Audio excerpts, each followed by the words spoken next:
Sa times ng apostles, persecution, tribulations, daghan nga problema. Pero daily, fellowship, prayer, breaking of bread, learning doctrines from the Bible.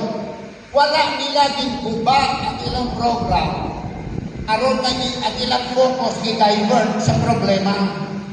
Ingon sa apostoles, okay, maghimot ang committee. Kini nga committee mo ni mag-solve sing problem. Kini nga mong trabaho, sigihon na mo ni. Amen. Focus on your priorities. Ikaduha, fight for possibilities.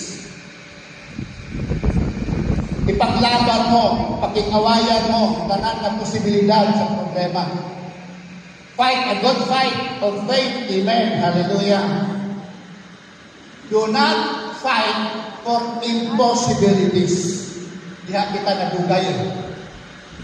Kanang imposible, gusto mo dukhan. Ihatag sa Ginoo tanang imposible, himua ang posible na kaya mo himuon. Amen. Ang ingon sa Ginoo, the battle is not yours. Ay imposible.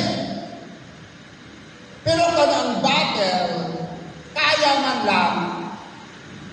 Amo gani nga